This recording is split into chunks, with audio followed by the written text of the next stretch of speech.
What's up? I'm going to show you how to make some rattles at the end of the video. It's going to be a bonus, so stick around.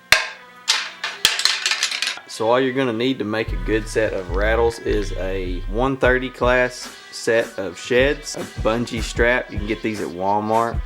It's got the little ball on it and knot tied. That's what I like. Any kind of saw, just something to cut little pieces of this off. A drill and drill bits.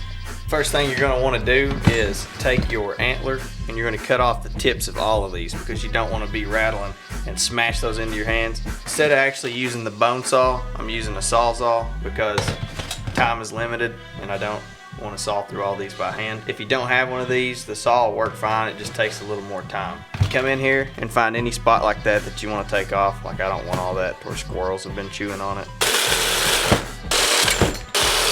So I'm actually going to come right down behind the brow tine and knock it completely off, and then I'm going to come this way like that. Do the same thing to this side. 1364. Take your bungee.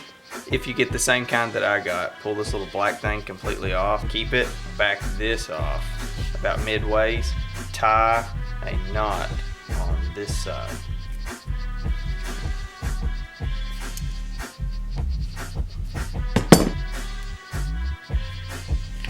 Now you got a little loop to hang it on stuff.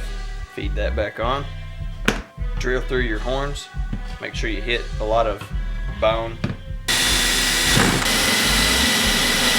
Now we're going to take a wood rasp and go all over these rough edges and knock them down smooth so we don't bust our hands up.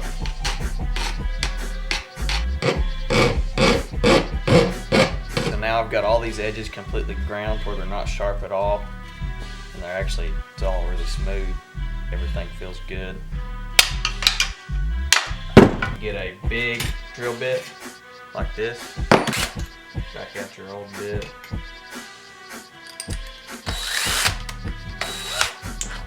Barely start into each one of these holes like that.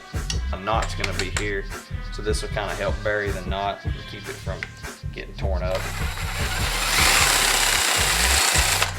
And then go a little deeper on this side for the knot. Just like that. Now take your bungee and feed it through. Now I'm just going to tie a little double overhand knot. You can melt this end a little bit to make sure it don't ever come loose on you. You can press most of that down into that hole that you made with your drill bit. Like that. I'm going to keep it from getting torn up. It's really strong. Now let's do the same thing on this side.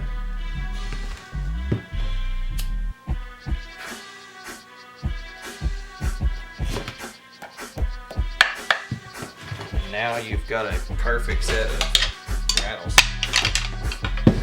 So that's it for making the rattles. I prefer the bungee because with that rope you can only go this far away. With the bungee you can stretch out and really crack them if you need to, like this.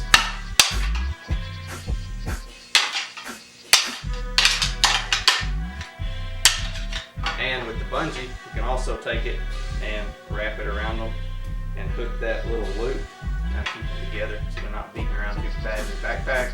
You can take the bungee, hang them on a tree. You can adjust this down, keep it on your wrist. If you get too wild in the tree, you drop them. They don't fall to the ground. Alright, since you've stuck around this long, I'm going to throw in a little bonus. This is something that I've done before.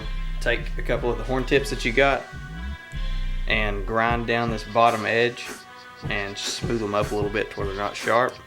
I'm going to do that on the bench grinder. Okay, so now that that's done, you're just going to take a drill bit. I think this one is a 9/64. It really doesn't matter. Whatever will fit your hoodie pull, you're going to run that up in there. About a 1/4 inch or a 1/2 inch if you can manage it.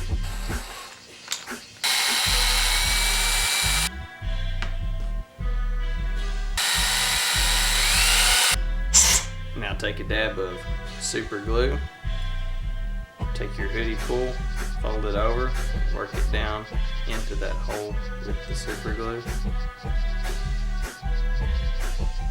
now you've got some deer antler hoodie pulls. Thanks for watching.